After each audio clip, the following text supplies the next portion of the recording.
کسے محبت کا درس دیتا ہے اسلام، کہ درس دیتا ہے اسلام، ملک سے محبت کا، کہ ملک سے محبت کا،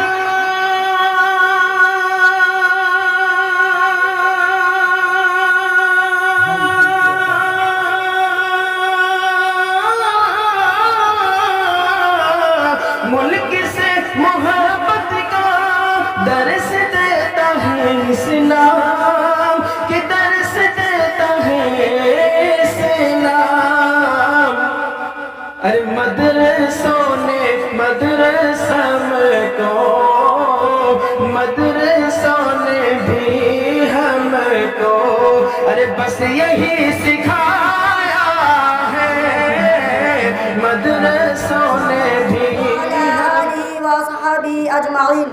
أما بعد، فقد قال الله تبارك وتعالى في القرآن المجيد والفرقان الحميد: فأعوذ بالله من الشيطان الرجيم، بسم الله الرحمن الرحيم، اتل ما اوحی الیک من الکتاب واقم الصلاۃ۔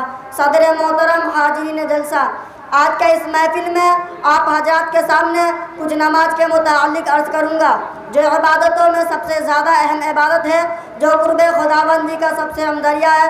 دعا کرے اللہ تعالیٰ مجھے صحیح کہنے اور ہم سب کو اس پر عمل کرنے کی توفیق عطا فرمائے۔ حضرات، جب قیامت قائم ہوگی، حشر کا میدان ہوگا اور تمام دنیا کے اولین اور آخرین کا اجتماع ہوگا، ہر سخت عجیب کیفیت میں مبتلا ہوگا، نفسی نفسی کا عالم ہوگا، ہر انسان کی پیشانی کرگ آلود ہوگی، ہر انسان کی پیشانی کرگ آلود ہوگی، نفسی نفسی کا عالم ہوگا۔ قرآن نے اس کا نقشہ عجیب انداز اور چھوٹے تر سے کھینچا ہے، فرمایا: یوم یفر المرء من اخیہ وامہ وابیہ وصاحبتہ وبنیہ لکل امرئ منہم یومئذ شأن یغنیہ وجوہ یومئذ مسفرہ ضاحکۃ مستبصرہ ووجوہ یومئذ علیہا غبرہ ترہقہا قطرہ اولئک هم الکفرۃ الفجرہ۔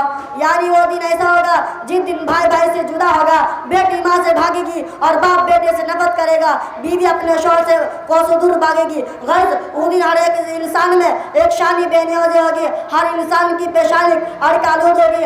آج یہاں نہ تمہارے دوست کام آئیں گے، نہ تمہارے محلہ تمہیں بچا سکیں گے، آج تو صرف اور صرف تمہاری دیانت کام آئیں گے، تمہاری دیانت و امانت، تمہاری صداقت اور روحانیت آج تمہیں یوم الجزا سے بچا سکے گی۔ ارشاد ہوگا: یہ گھڑی ہے محشر کی تو عرشہ محشر میں ہے، یہ گھڑی ہے محشر کی تو عرشہ محشر میں ہے، پیشر غافل امر گھر کوئی دفتر میں ہے۔ دوستو، سب سے پہلے نماز کا سوال کیا جائے گا اور پوچھا جائے گا کہ ہم نے تمہیں تندرستی اور صحت عطا کی تھی، تمہیں نماز کے لیے استعمال کیا یا نہیں؟ روز محشر کی داغ گساد بوت، اولین کوشش نماز بوت۔ یقیناً نماز ایک اہم ترین عبادت اور دین کا اہم ستون ہے۔ ایک حدیث میں نبی کریم صلی اللہ علیہ وسلم نے ارشاد فرمایا: جس نے نماز کو قائم کیا اس نے دن کو قائم رکھا، جس نے نماز کی پرواہ نہ کی وہ دن سے بے پرواہ ہو گیا۔ نماز کے اہمیت کا اندازہ اس بات سے لگایا جا سکتا ہے کہ اگر نماز کھڑے ہو کر نہیں پڑھ سکتا تو بیٹھے بیٹھے نماز ادا کر لے، اگر کوئی شخص بیٹھ کر نماز نہیں پڑھ سکتا تو لیٹے لیٹے نماز ادا کر لے۔ نماز کسی بھی صورت میں معاف نہیں ہو سکتی۔ ایک حدیث میں نبی کریم صلی اللہ علیہ وسلم نے ارشاد فرمایا: قرۃ عینی فی الصلاۃ، میری آنکھوں کی ٹھنڈک نماز میں ہے۔ جب بھی گھبراہٹ کا موقع ہوتا یا کوئی مصیبت نازل ہوتی تو آپ صلی اللہ علیہ وسلم فوراً مسجد کا رخ کرتے اور نماز میں مشغول ہو جاتے۔ اس کا اپنی تقریر ختم کرتا ہوں۔ آخر دعوانا الحمدللہ رب العالمین۔